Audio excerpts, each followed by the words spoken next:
But the masters of light do not come to lead us in physical force. They come to reveal the nature of our being. They come to reveal the non-existence of the oppressor, the non-existence of the curse, the non-existence of the evil. And it isn't the way human beings want them to treat them, but steadfastly, Jesus and others have stuck to their mission, which was simply to reveal that those who consider themselves oppressed are invisibly divine beings. Those who consider themselves sick and tormented are invisibly divine beings. Those who live in the chamber of horrors called a human life are invisibly divine being. This is the revelation of the Masters of Light. And it is the individual who understands this and makes a change of consciousness his or her supreme priority. It is this individual who is not worried about Rome, who is not worried about oppression, who is not worried about persecution. But first must come that knowledge that I cannot be persecuted, I cannot be dominated, I cannot be shortchanged, I cannot be terrorized. But I cannot do this until I know who I am. If I think I'm just another person, another mortal being, responding to the oppression of another mortal being, I am totally separated from my reality. I am without the only aid I can really have, which is divine power, divine wisdom, divine identity. And so we in the infinite way now are removing all belief in all evil in this world. As long as there is a belief that evil exists, even just the belief that evil exists for others, even the belief that in another country there is evil and not in ours, or in another state,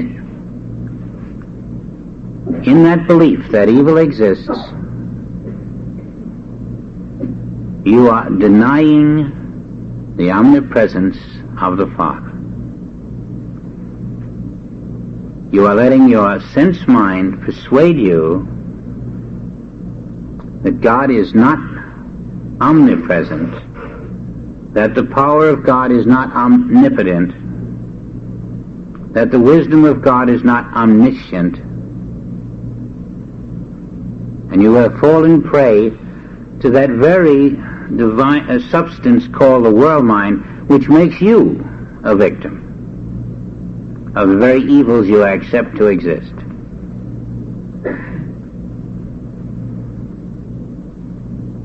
When you are living in the conscious knowledge that there is only divine life, then the oppressor is recognized as non-existent. And I don't care what names are given to that oppressor, what secret organizations they are, or how evil they look.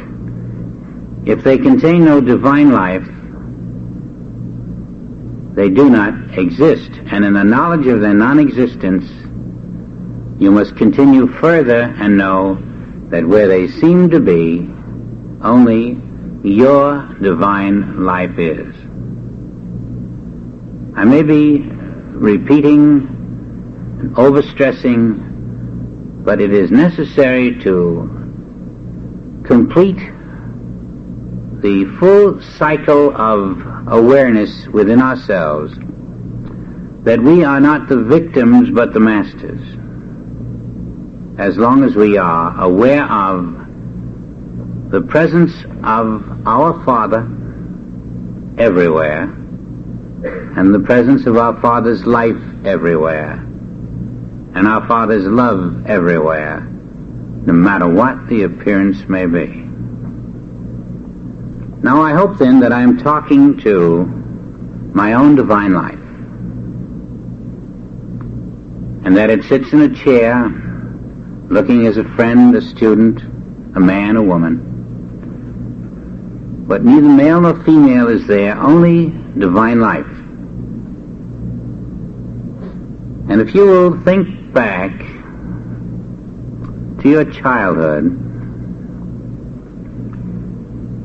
just think as far back as you can, and think and try to find out just what you felt in those days, what you did in those days, what life was like for you in those days.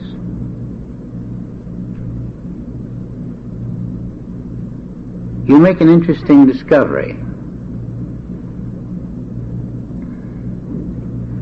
You'll discover that you have no corporeal memory. Somehow, your senses only work in the present. They don't work in the past. When you think about your yesterdays, you don't think of yourself as a body. You think of things you like to do and all, things you felt, but you don't think of yourself as a physical form in those days. You think more of your emotions, your attitudes. And that's because that physical body of those days never was there. You don't really remember yourself as a physical body because there never was a body there. The only body you really know of is the body you seem to be in, because now your senses can feel it, touch it, look at it, see it. But you can't sensualize your body of yesterday as well. You don't even have a body memory. All you have is a mental image, and you know it's a mental image. There never was a body. It only seems to have been. And the proof is that it's not there. And you've got this now. And you know, if you haven't seen friends for a couple of years, how different they look? They totally seem to change. I've noticed that during the seminar. Somebody says, I'm so-and-so, and I say, my gosh. Are you really? Are you? Yes, I'm still that someone. Well, they look different. They act different. And that's because they are different. The physical structure is constantly changing right under our eyes, and we, living with it each day, we don't notice it as much as someone else who sees us 2 years later and says, you look just like someone I used to know. It's very interesting the way we change. And this changing self is not us. That's the point. The changing self is not us. All those changing selves we were yesterday, they're not us either. But us is that invisible divine self, which is not changing.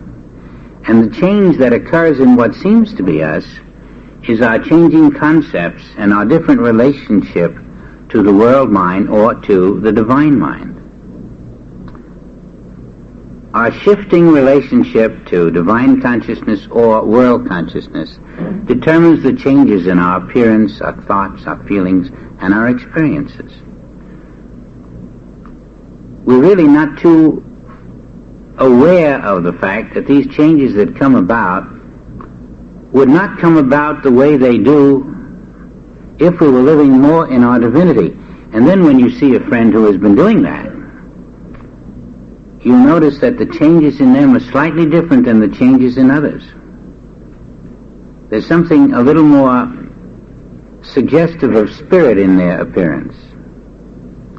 By living in their divinity, to that extent they have walked away from the world consciousness, and somehow it shows through in them in interesting little ways.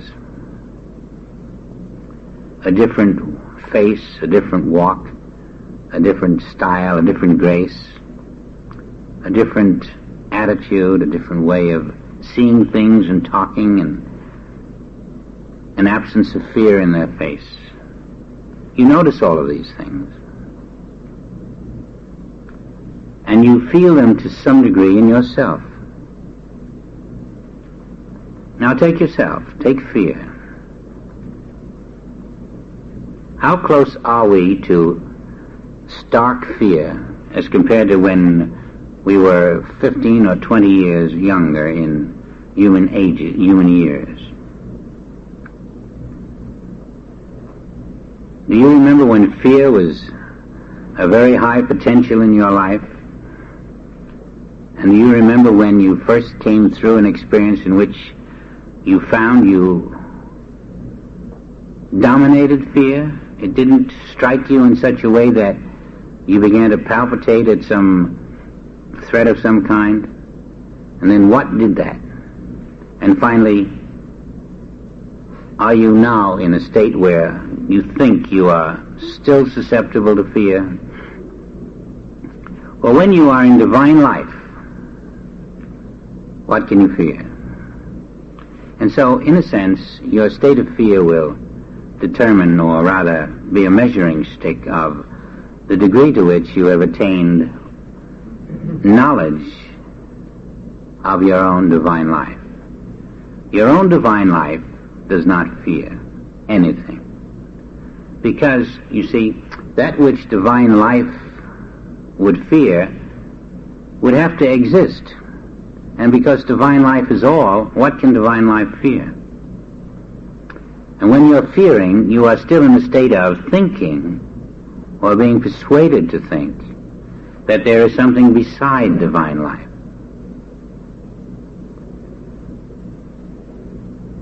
We can reach the stage where our fear shrinks and our equanimity is undisturbed by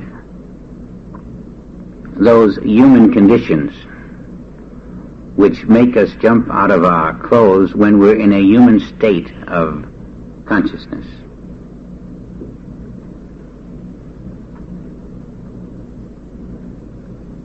So please, every time you find yourself fearing, let it be a guide to you that in some way you have lost the awareness that you are the infinite divine life of this universe. And you are fearing for that which you are not. Now, we're going to need that in our wilderness experience. Because if we woke up today with the knowledge that there's no second life, only divine life, we would have to maintain that consciousness throughout this particular day. In the home, in the office, on the highway, wherever you go, this particular day, there is only divine life, and it is I. And therefore, everything that in any way is unfriendly or outright threatening or in some way not harmonizing with me, it's either because I am losing the awareness of divine life or that which I am accepting there, I am giving a sense of reality to. Now, this principle works. It's very powerful. And it's very quick. Your enemy is a lie, because only your divine life is there. And when you're in a state of an enemy, instead of divine life, you're only getting the result of your own limited consciousness. And so, similarly with the bankruptcy, similarly with the tumor, similarly with every situation, because your divine life is unconditioned. I would think that if you're not in possession of that book by Joel, which has the chapter Unconditioned Infinity, it would be wise to bone up on it day after day after day, because you can't go out as divine life unless you have a good, solid awareness that infinity is unconditioned.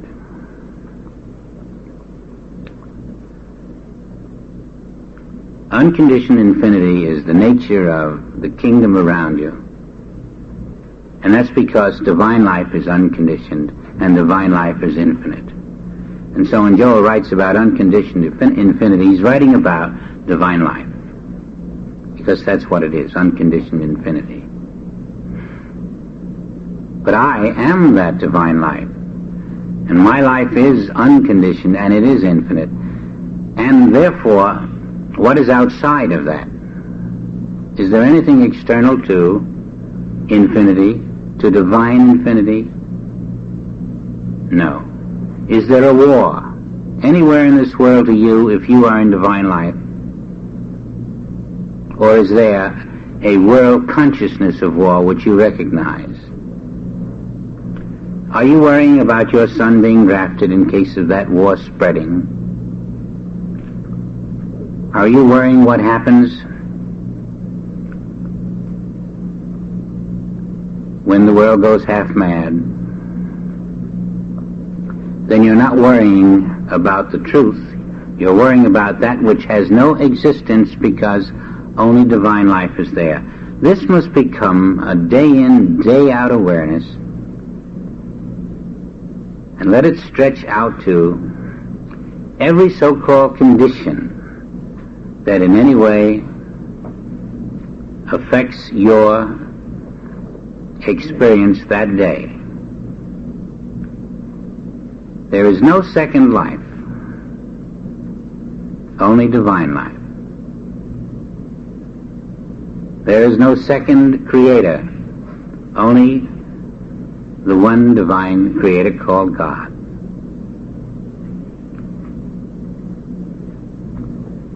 And there is no second body, only the infinite, invisible divine body of God. There is no body to go to war, and that includes your son.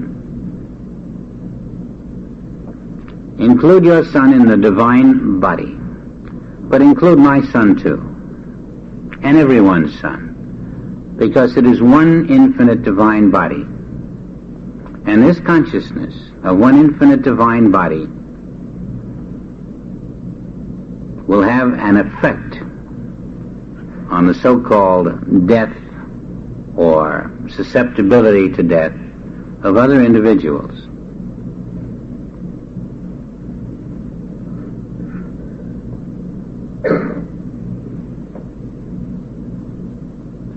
There's a fourth point.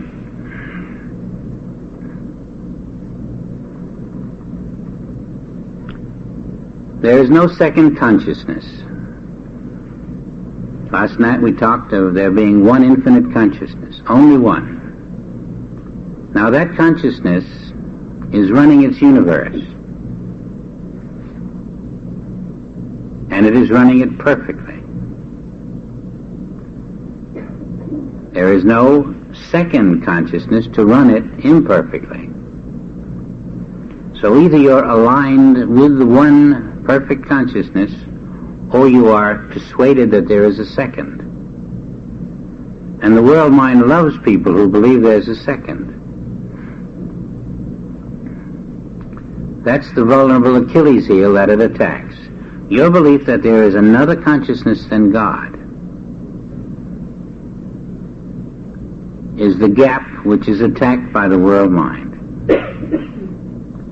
And so let's repair our fence right there. In your 10th day, or 9th day, whatever it is, you will awaken in the morning with the knowledge that there is only one consciousness. There is no second consciousness. And so wherever you go, all that can exist is the consciousness of God. And in that consciousness there is no darkness. There is no iniquity. That must be your consciousness that day, because there is no other. To look at the world from the consciousness of God instead of the consciousness of a physical mortal is your test for that day. That's a very restraining test. It stops you from committing all kinds of foolish judgments and making all kinds of personal decisions. and determining all kinds of willful activities, because all that exists today is the consciousness of God. And therefore all that I can do must emanate from that consciousness, and I can do nothing else.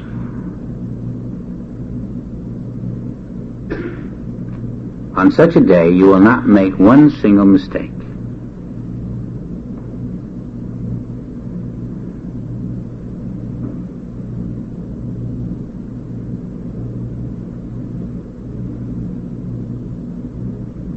Let's review our 5 principles. 1 creator, no second creator. 1 life, no second life. 1 body, no second body. 1 consciousness, no second consciousness. And finally, that which seems to be happening, which is not the 1 body, the 1 consciousness, the 1 life, and of the 1 creator, is not happening. Now, your fidelity to those 5 principles over 5 days will change your days,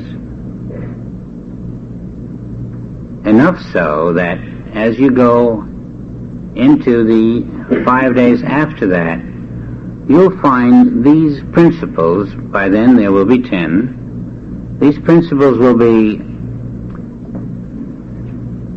synchronizing. And even though they're not all conscious principles, you find yourself going back to one and then the other, and pretty soon they'll be homogenizing. And instead of going the first transmission, and then the second, and the third, and then the 4th gear, and having to go through all of that like a new driver, you just go whizzing along with all of these gears shifting more automatically, and the world will lose its potency and its power to deceive and its power to hurt, its power to pain, its power to confuse us and cause our frustrations. I've seen so many well-intended people in a state of frustration because they were thinking from the personal sense of life. What will I do today? What will I get? Who will I see? Rather than beginning with their divine selfhood.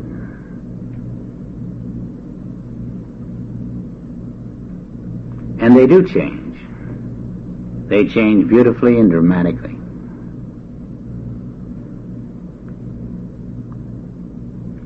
We have 10 principles.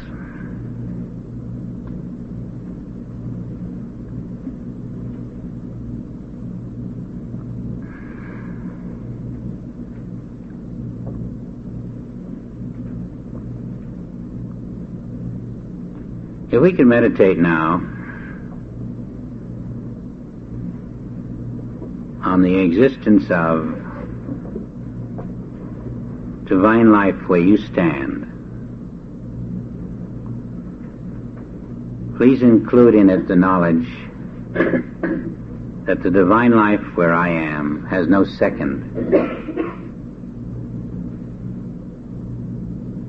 This meditation has no meaning unless you practice it sufficiently to attain the knowledge that my divine life is where I am and not a human life. There must be a shift over, an inner realization that my human life is not here. Only my divine life is here. And that's the purpose of this meditation. Not to pin divine life on intellectually, and not to accept it while still living in all the habits of a human life, but to make a shift in consciousness so that, as Jesus did, we could say, "Thou seest me, thou seest the Father." Let's see if we can reach a measure of understanding there, that my divine life is here.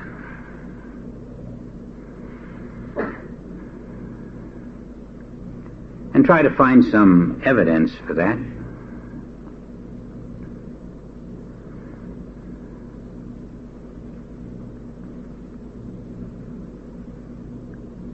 The kingdom of God is within you.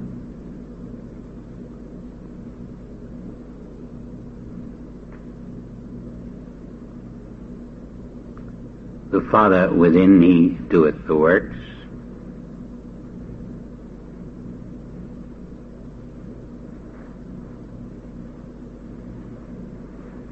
I is my name, and I am the life.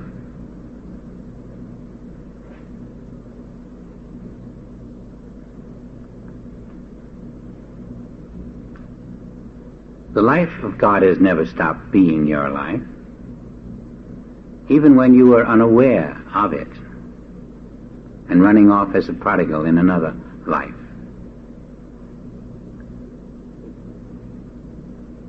Son, my life is thy life, all that I have is thine.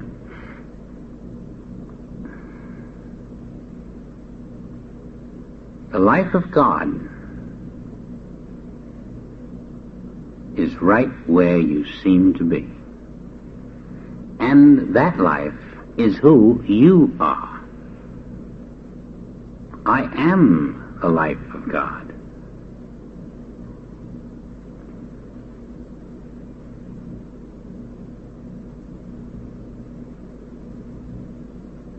That is how we honor the Father and love the Father supremely, by being consciously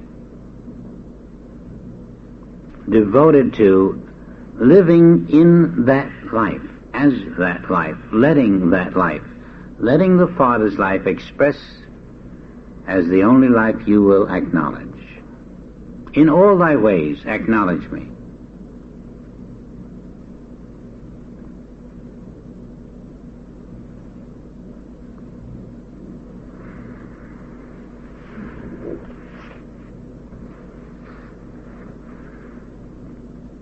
I was reminded earlier of a statement by Jesus which fits perfectly into where we are.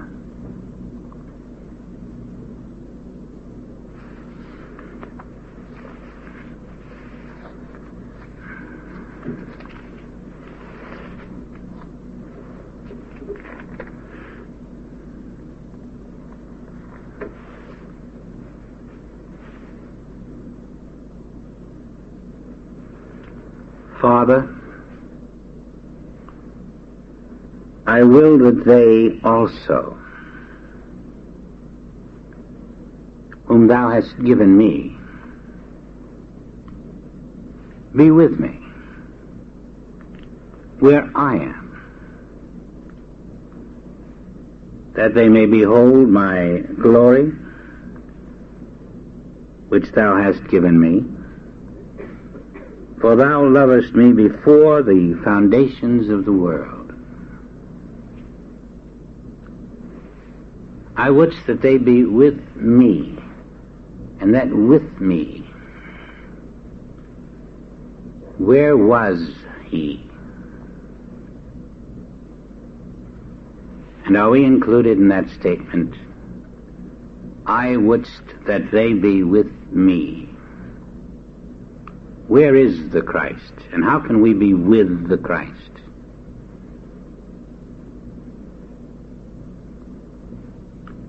Only in our divine life. No mortal is with Christ. Only in divine life are we with Christ. For that divine life is Christ. Divine life is Christ life. And when you accept divine life, you are with Christ, and Christ is your life. And you are not completing your acceptance as long as you withhold even a fragment of human life. For human life is the counterfeit of the world mind, and divine life is your name.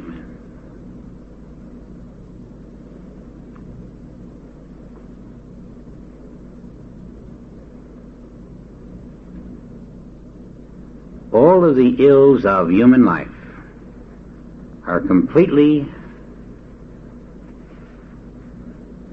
foreign to your being as human life itself.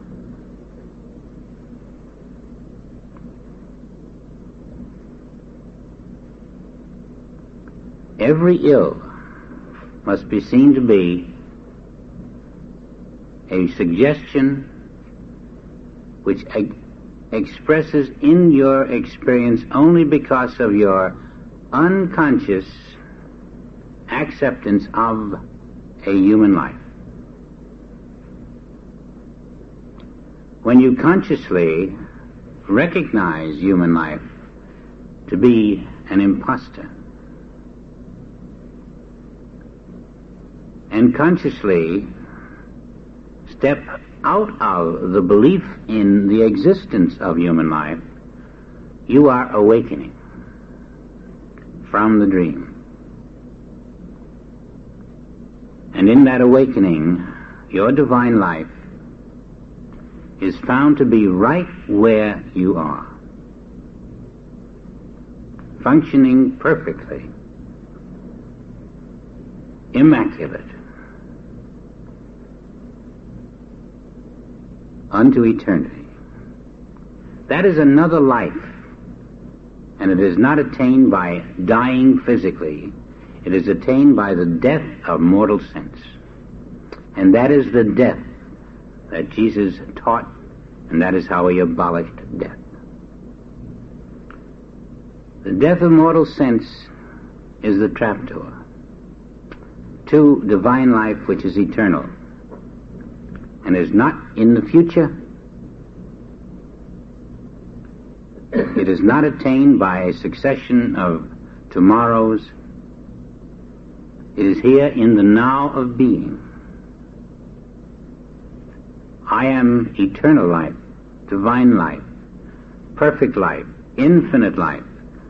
The only life there is, the life of God. This is so clear, so beautiful, so true. There is no second life.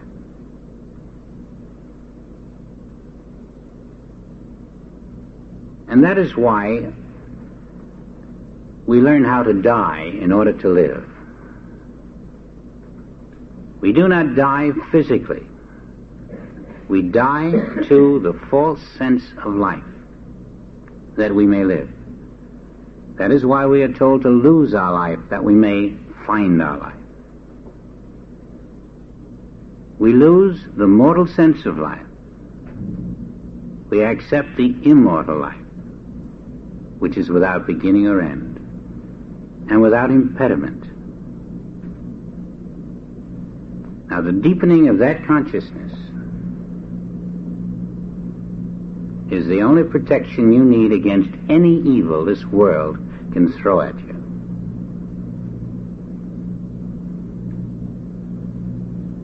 Because the evils of the world cannot touch your divine life. If you're worried about your life, you're in a state of duality. And it isn't something to be ashamed of, because it's normal for a human being. But it's not normal for one who has become dedicated to the path of illumination.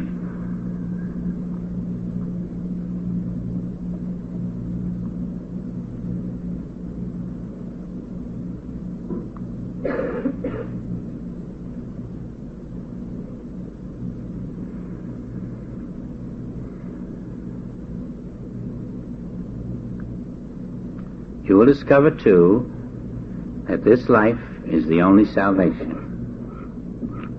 All talk of salvation without the knowledge of divine life is wasted. My divine life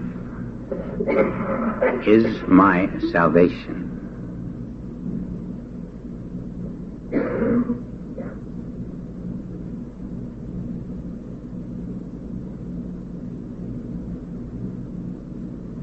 That's going to be a very interesting day when you take that into consciousness. And I can make a very safe prediction that when you have some realization of it, in which the old consciousness, the old mortal sense of life falls away, you will never go back.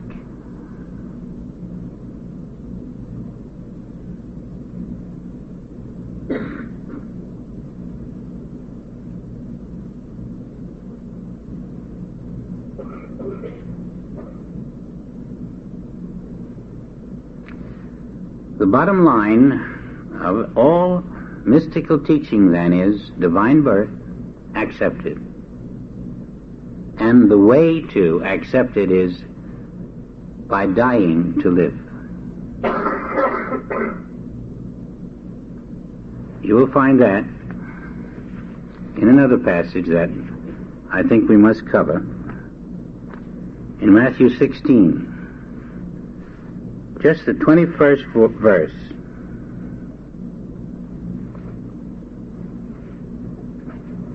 From that time forth,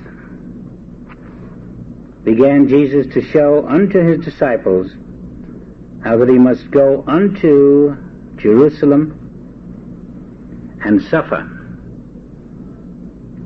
many things of the elders and chief priests and scribes, and be killed,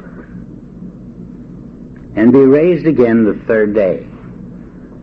Now, that was a physical, visible enactment of your consciousness. The suffering and being killed was a statement that we must learn to die to mortal sense. The father of Christianity was teaching that unless you die to mortal sense, to mortal life, and accept divine life, you are not getting the message of the Christ.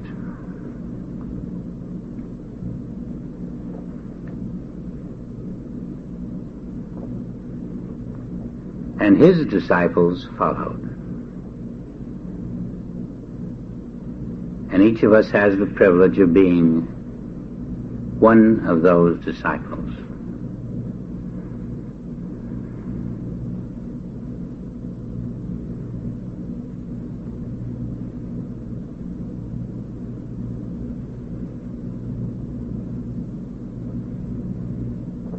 I'd just like to continue here in the silence, if you will, because I feel the strength of it,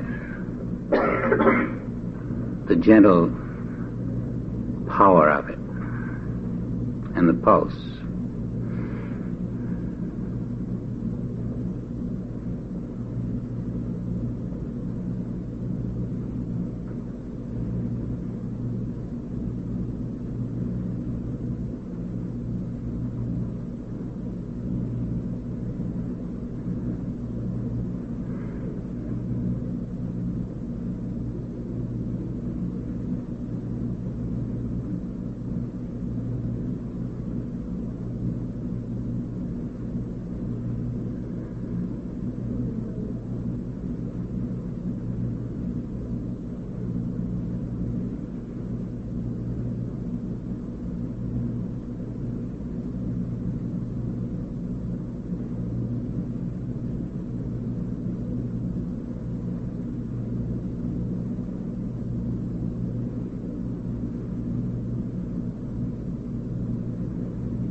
Have a beautiful day, and we'll see you tonight